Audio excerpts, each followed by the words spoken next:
Olá pessoal, graça e paz para todos vocês, sejam todos muito bem-vindos ao nosso canal Aleph e Ômega. No vídeo de hoje estaremos estudando a lição de número 8, a Teologia de Zofar, o justo não passa por tribulação. Na aula passada nós tratamos sobre os três aspectos da teologia de Bildade. Falamos sobre a justiça retributiva, a tradição religiosa e também sobre a grandeza de Deus. Se você ainda não assistiu à aula de número 7 e quer ficar um pouco mais por dentro de assuntos como, por exemplo, o pecado em contraste com o caráter justo de Deus e com a majestade divina, então é só clicar no card aqui em cima e curtir a nossa aula. Já no vídeo de hoje nós iremos tratar sobre a teologia da justiça retributiva, novamente, né? E também sobre a sabedoria divina, mas agora nos diálogos de Jó com o seu terceiro amigo, Zofar.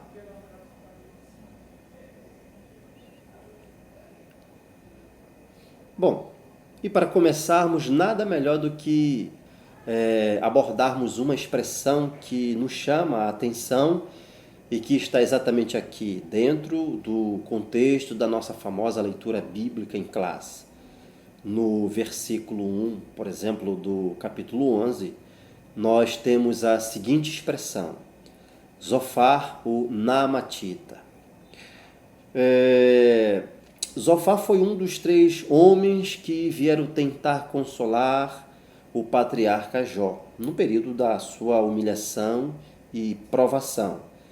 No hebraico, seu nome é Tzofar, que significa áspero, e ocorre por 4 vezes em todo o livro de Jó. Provavelmente ele era o mais jovem dos três e considerado o menos sábio, a quem também foi dado menos tempo para falar. Zofar falou apenas por 2 ocasiões, e em vez das 3 vezes que falaram os outros 2 amigos. Ele era Naamatita, ou seja, da tribo de Naamá. A palavra Naamá significa agradável, doce, e era o nome de uma descendente de Caim, filha de Lameque e Zilá, e irmã de Tubal-Caim. O nome Naamá na Bíblia ocorre também apenas em Josué, como uma das cidades que couberam por herança à tribo de Judá. No entanto, muitos estudiosos não aceitam que Zofar fosse dessa cidade de Naamá, que acabou fazendo parte da herança da tribo de Judá após a conquista da Terra Prometida. Antes, eles postulam alguma outra Naamá qualquer, embora desconhecida. Há aqueles também que pensam que havia uma Naamá em Edom e que Zofar era natural dessa cidade. Deve ter havido outra Naamá, mas como a Bíblia não faz menção alguma a seu respeito, ficamos sem nenhum conhecimento específico da área geográfica do nascimento do terceiro amigo de Jó. Bom, não se esqueça que o corpo poético do livro de Jó divide-se em 3 partes. Isso nós já temos falado muitas vezes aqui. Na primeira parte, por exemplo, que é composta pelos diálogos de Jó com seus 3 amigos, aparece uma série de 3 rodadas de diálogos. Enquanto os seus outros 2 amigos proferiram 3 discursos, Zofar profere apenas 2. Dos 3 amigos de Jó, Zofar é o mais impiedoso e também o último a falar. Zofar era um indivíduo dogmático religioso.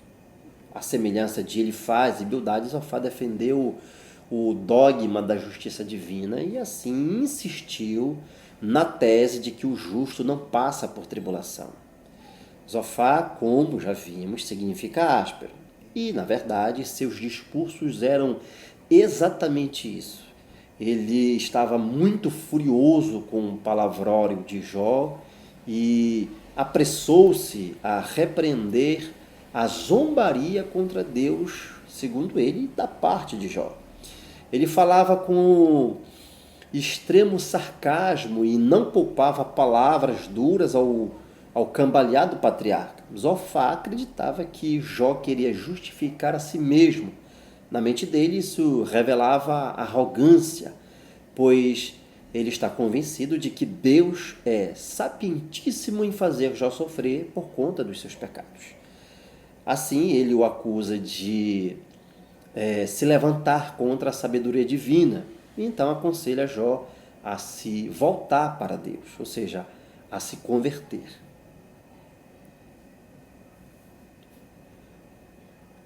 O que fica perceptível no primeiro discurso do terceiro amigo de Jó é a repetição de aspectos dos atributos de Deus já referidos nos discursos anteriores.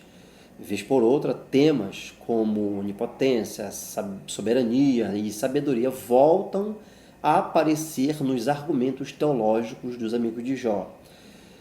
Zofá, por exemplo, acreditava que Jó havia se autodeclarado puro e sem culpa. Para Zofá, se Deus aparecesse a Jó, exibiria a sua famosa sabedoria, né? Bem como seus segredos, que estão ocultos aos homens. Ele defendia que o sofrimento de Jó fazia parte de um sábio julgamento divino, mas não na medida em que realmente ele merecia sofrer. Para Zofá, Deus demonstra grande sabedoria em reprimir os maus. Por outro lado, os bons jamais, segundo o pensamento de Zofá, passam por tribulação.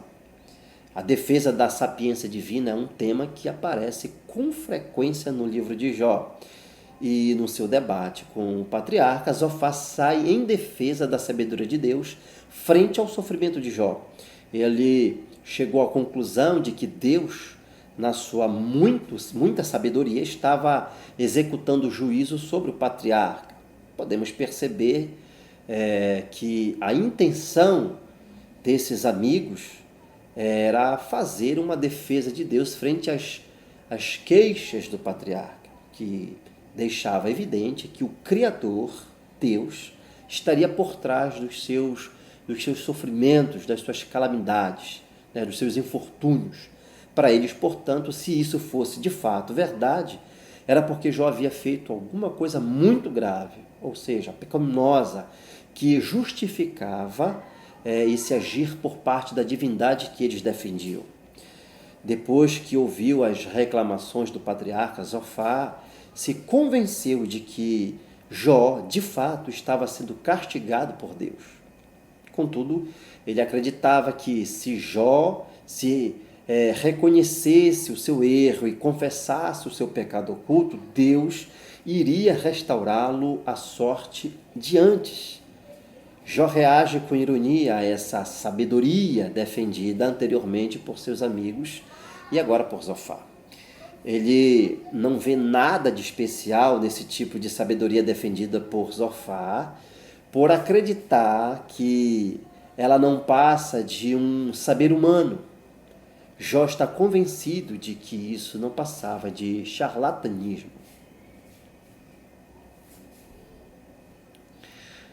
Bom, na segunda parte do seu discurso, Zofá dá conselhos de natureza pastoral para Jó.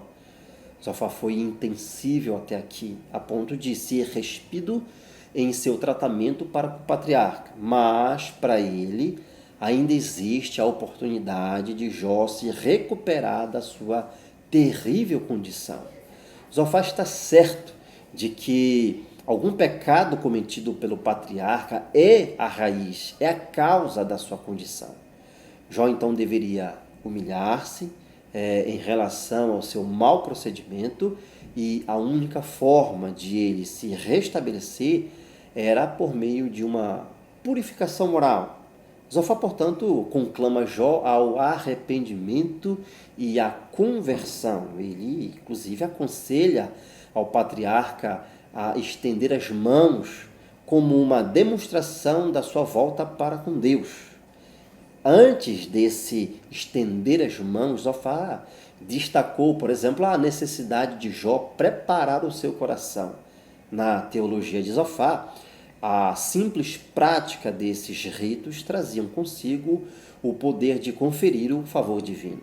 Zofá entende que Jó esconde algum pecado, então ele o aconselha a primeiramente deixar o mal que ele praticou, pois acreditava que se Jó assim procedesse, ele iria se levantar com firmeza e sem nenhum temor, sem nenhum medo. Jó, portanto, recuperaria novamente a sua confiança e repousaria em segurança nos braços de Deus. Mas estudiosos destacam que Zofar tenta, na verdade, induzir, através desse diálogo, Jó a negociar com Deus a fim de se ver livre de suas dificuldades. O diabo, inclusive, já havia acusado o patriarca de ter esse tipo de fé, uma fé interesseira. Assim, como os seus outros amigos, Zofá está certo apenas em parte. A sua teologia apresenta alguns problemas, mas em que consiste esses erros da teologia de Zofá? Zofá também se engana pelo fato de pressupor que Jó tenha cometido pecado, como fizeram seus outros amigos. Diante das insistentes acusações dos amigos e do silêncio de Deus, Jó então profere sua primeira resposta a Zofá. Sua réplica, neste ponto, é o discurso mais longo do livro. Este discurso conclui o primeiro ciclo, inclusive, de discussões. Nele, Jó critica, baseado na sua própria experiência, o conceito de providência divina que seus amigos não tinham, ou tinham equivocadamente. Ele também faz acusação contra as ministrações dos seus três amigos. Então, medita através da oração sobre a tragédia da vida. No seu segundo discurso, Zofá faz uma concludente defesa da lei da retribuição. Ele lembra a Jó que a aparente prosperidade dos ímpios não passa de ilusão e dura apenas um instante, pois, segundo a teologia que ele defende, os ímpios são sempre punidos. Zofá é contundente na defesa dessa tese. Esse também foi o argumento dos seus dois outros amigos, Elifaz e Bildade.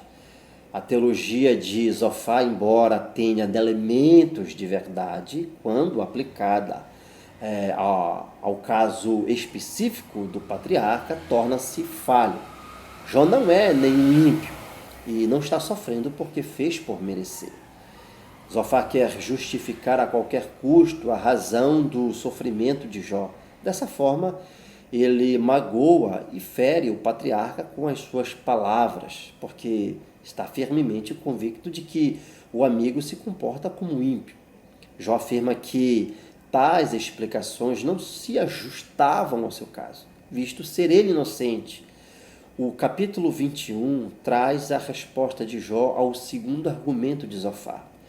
Ele contrasta com as outras respostas de Jó. Nesta réplica não há nenhum apelo direto a Deus.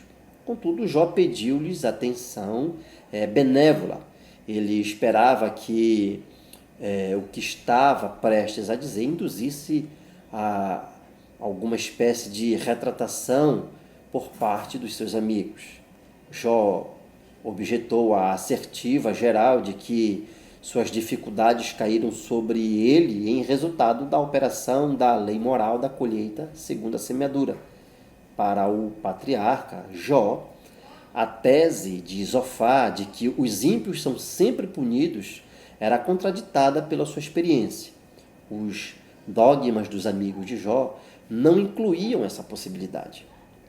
Se era verdade que os maus sempre experimentavam um juízo severo da parte de Deus aqui na terra, então por que os ímpios desfrutam de longevidade? Por que eles desfrutam de prosperidade? Por que a sua fazenda cresce? Por que os seus filhos vivem em plena alegria?